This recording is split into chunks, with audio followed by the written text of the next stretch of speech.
Well, hey there guys, I'm Axel the Beast, and this is the Curiosity Shop, the ZeldaDungeon.net video mailbag where I answer your Zelda questions. And real quick before we get going, I want to bring up that we're doing a new logo contest like we did way back, because, you know, I want to do a new logo for, like, the 100th mailbag. So, I'll put a link to the forum thread on it, but just as a general idea, you can email me, or email it to me, like, almost like a question, but, or you can post it in the thread link, but, basically make it, you know, like, transparent background, GIF or PNG, and have the logo, but otherwise, you can be pretty creative with it. The deadline is July 31st. Alright, so our first question comes from Hyrule Knight 999. Where does Link get the scabbard from when he gets the Master Sword?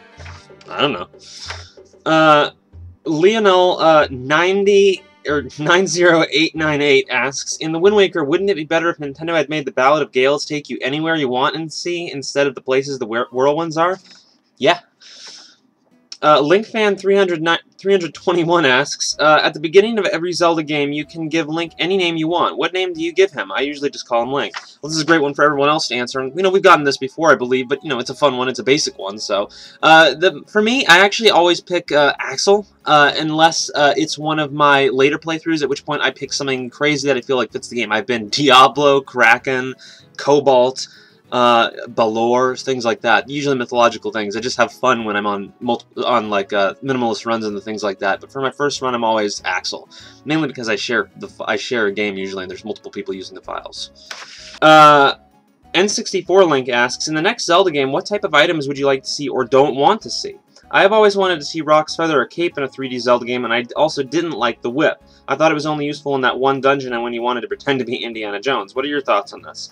Well, the items I'd want to see is just, you know, the usual. I want to see, like, a mix of old items with, you know, like revised on how they work, kind of like the Gale Boomerang a little bit, or the Claw Shots, and new items. One thing I've really always wanted to see in 3D is the Pegasus Boots, and not like Skyward Sword where you can run. Pegasus Boots is not just running, it is charging with your sword out and just bashing stuff, like a super run power-up or item or something like that, where you can just bull rush things. That would be amazing. I'd really dig that. It doesn't necessarily need to be an item, but the same idea. But be sure to tell me your guys' ones. As for the whip, I think that it was actually very useful in Spirit Tracks. It was kind of just Skyward Sword that dropped the ball on that. Asks, which mask from Majora's Mask do you think would be the most fun or useful to actually own?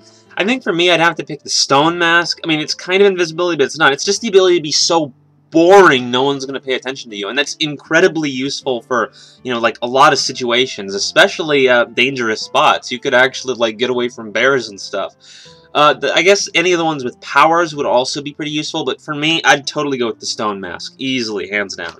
Zelda Hero 11 asks, my friend and I are arguing over how you pronounce Epona. I think it's Epona, and he thinks it's Epona. Is there a correct way to say it? Thanks. Well, there is a correct way. I don't know what it is. I couldn't look it up. It's the name of a Celtic horse goddess. So I'm not like a linguist. I don't know how you're supposed to pronounce those letters in that word in Celtic. But there is a rearranged album of, like, Ocarina of Time songs that, and the Lon Lon Ranch one has lyrics, and it actually says Epona. I've always just said Epona, like, I pronounce it faster than that, but I guess I say Epona. The emphasis is different, but the sounds are the same, so I don't know if theirs is accurate, but it's the closest, and it's fairly close to mine, so, you know, maybe you should use that one. But it's a little unclear, and I can't give you a better answer than that. But there is that official source. They might not have it right, but that's something, and you could look up the actual Celtic thing if you want to look up Celtic pronunciations or whatever, so yeah, there you go. Adel Z asks, do you call the things of Hyrule Hylian or Hyrulian? I'm not sure there's a correct way to do this, and I actually use them interchangeably, but I don't believe that's necessarily correct. What I think is possibly intended, I'm not really sure, is that Hylian indicates the Hylian race, like the Hylian people or the Hylian culture, whereas Hyrulian indicates Hyrule, including all of the species, the kingdom itself, etc. I don't know if that's accurate. That's I think Nintendo might use it interchangeably too. Pizza Man asks, do you think any of the dungeons in Zelda games are the same places from other games, like how the Lake Bed Temple and Water Temple are implied to be one and the same? Not generally, actually. I think that there's some obvious exceptions, like when it's frickin' Death Mountain, or, you know, like the provinces from Twilight Princess and Skyward Sword. And there's also, in terms of dungeons, there's the Temples of Time, you know?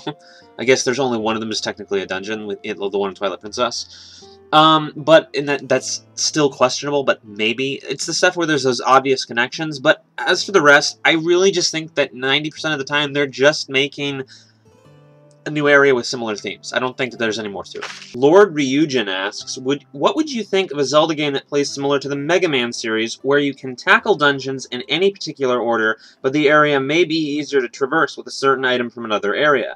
I personally think this would be a great idea, but I was wondering your thoughts on it. This is actually something I've talked about a while, making the layout of the game a little less linear so you could actually tackle things in different orders, as you said.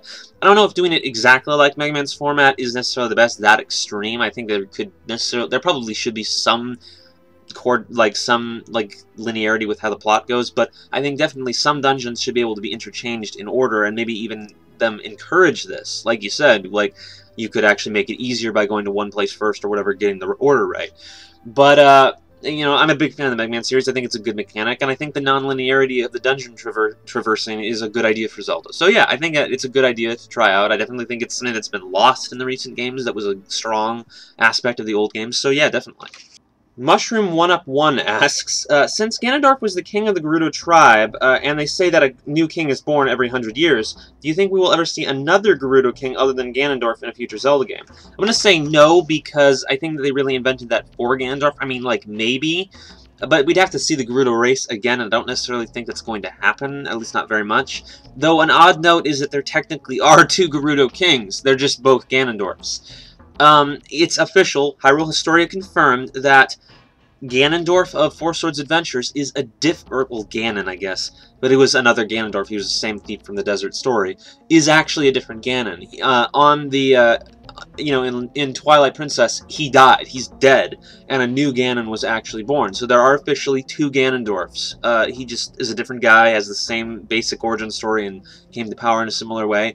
And, yeah, he's probably another Gerudo king. I don't know if he was necessarily supposed to have king status. I don't know that game well enough to say that for sure. But, yeah. Din's Flame asks, you've mentioned before how Ocarina of Time was supposed to use the medallions you receive as different abilities for the arrows. What would you like to see this in a future Zelda game? I think it was actually for spells, not for the arrows specifically, like magic spell arrows, just like actual magic spells you could cast.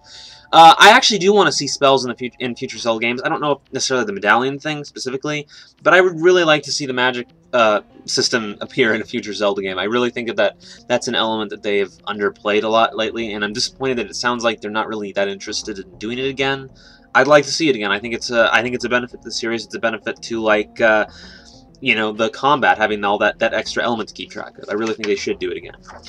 Olimar asks, I was playing Twilight Princess recently and noticed that during the first time that you go to the Twilight Realm and meet Zelda, she has a Sheikah symbol on the back of her cloak. Am I seeing things, or does it mean something? What are your thoughts?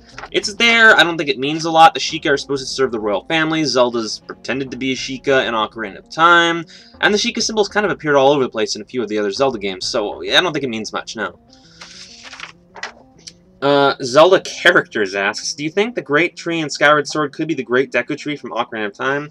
No, because there's not a lot of reason to think so. All that's going on here is that you have two big trees, and that's it. That's the only similarity that's the only connection that can be drawn. And that's really not enough for a well-thought-out theory. I mean, yeah, the Great Tree has no significance. It's just a big tree. It's never ascribed with any special powers or any cultural significance or anything. There's no reason to think it would become the Deku Tree at all. Alright, last question. Elec7 asks, do you think the Zelda series should put more effort into the story behind each dungeon and or boss, instead of just making them random places that Link has to go through?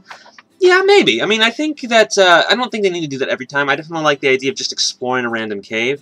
But they definitely could expand portions of the world to actually feel like part of the story and feel like, well, relevant to the plot. And I think that's a good idea. And I like some of the bosses in the series that are like that, like Girahim. But even back as far as Link Past, you had Blind.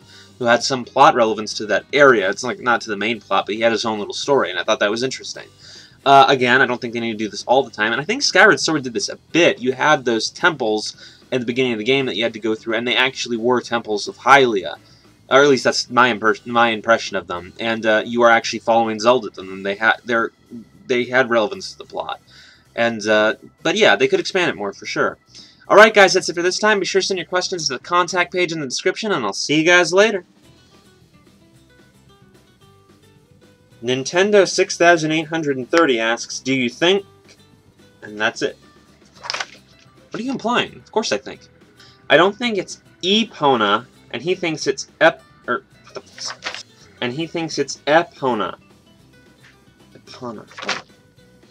Zelda Hero 11 asks, my friend and I are arguing over how you pronounce Epona. I think it's Epona, and he thinks it's Epona. Epona. Oh. Theoretically they could, but I really think that they made that for Ganondorf. I'm an idiot.